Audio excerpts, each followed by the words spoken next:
Text Matthew 8:18-22. When Jesus saw great multitudes around him, he gave a command to depart to the other side. Then a certain scribe came and said to him, "Teacher, I will follow you wherever you go." And Jesus said to him, "Foxes have holes, and birds of the air have nests, but the Son of Man has nowhere to lay his head." Then another of his disciples said to him, "Lord, permit me first to go and bury my father." But Jesus said to him, "Follow me, and let the dead bury their own dead." This passage occurs during the early stage of the public ministry of Jesus in Galilee. The crowds had begun to gather because of his authority in teaching and his power demonstrated through healing. The multitudes pressed around him, drawn by the signs that revealed the presence of the kingdom of heaven. Yet the kingdom he announced was not unfolding according to the expectations many held.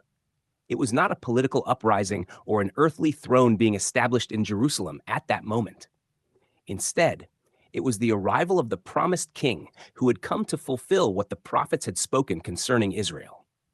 When the scribe approached Jesus declaring his willingness to follow wherever he would go, the statement appeared bold and devoted. Scribes were learned men, trained in the law and respected in the religious system of Israel. For such a man to address Jesus as teacher and offer allegiance suggested recognition of his authority. Yet Jesus responded in a way that exposed the true nature of his mission. Foxes have holes and birds of the air have nests, but the Son of Man has nowhere to lay his head. The title Son of Man reaches back to the vision given in the book of Daniel, where one like a Son of Man comes with the clouds of heaven and receives dominion, glory, and a kingdom that would not pass away. Jesus repeatedly used this title for himself, identifying his role in the unfolding plan foretold in the prophets. However, before the glory of that kingdom would be fully revealed, the Son of Man walked among his own people as one rejected. Though he was the heir of all things, he moved through Israel without earthly security or resting place. The animals of creation possessed shelters, yet the one through whom creation came walked as a stranger among his own covenant people. This revealed the paradox of the kingdom's arrival. The king had come, yet the nation largely failed to recognize him. The statement also reflected the transitional period in which Israel stood. The old covenant order still operated with its temple, priesthood, and sacrifices. Yet the one who fulfilled everything those institutions pointed toward was already present among them. As he moved from town to town proclaiming the nearness of heaven's reign, he embodied the reality that the structures of the age were approaching their conclusion. Another disciple then approached with a request. "Lord, permit me first to go and bury my father." Within Jewish culture, burial of one's father was considered a sacred duty. The request likely implied remaining at home until the father's death and burial were complete. Only afterward would the man follow. Jesus replied, "Follow me, and let the dead bury their own dead." This response was not a dismissal of familial honor, but a declaration concerning the urgency of what was unfolding in Israel's history. The generation standing before him was living in the climactic moment long anticipated by the prophets. The kingdom promised to the fathers had drawn near.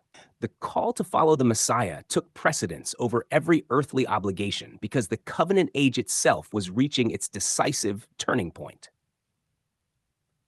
When Jesus spoke of the dead burying their own dead, he distinguished between two realities. There were those who remained within the realm of the old order, spiritually unresponsive to the presence of the king. They could continue managing the affairs of that fading system. But those who recognized the Messiah were summoned into the movement of the kingdom that was arriving through him. Throughout the gospel, according to Gospel of Matthew, this theme appears repeatedly. The coming of the Son of Man marked the fulfillment of promises given throughout the Hebrew Scriptures. The prophets had spoken of a time when God would visit his people, judge unfaithfulness, and establish his righteous reign. That moment was unfolding during the ministry of Jesus. The cost of following him during that generation was therefore bound to the historical shift taking place. Disciples were being gathered as witnesses to the inauguration of the kingdom. They would walk with the Messiah, hear his teaching, see his signs, and later proclaim that everything written in the law, the prophets, and the Psalms had reached its fulfillment in him. The conversation recorded in these verses reveals the contrast between enthusiasm and understanding. The scribe's declaration sounded resolute, yet Jesus revealed that the path of the Messiah was not one of comfort or status within the structures of that age.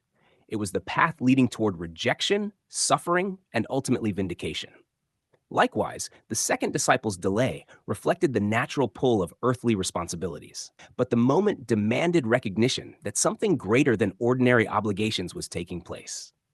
The kingdom foretold in Israel's scriptures was arriving through the person of Jesus himself.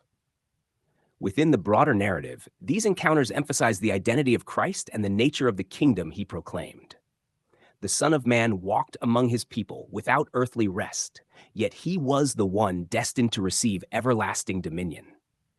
The call to follow him emerged in the midst of a generation standing at the threshold of covenantal transformation.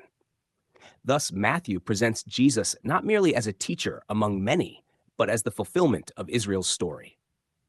The one without a place to lay his head was the promised king whose kingdom would outlast every earthly system. And those who heard his voice during that generation were confronted with the reality that the long-awaited age of fulfillment had begun.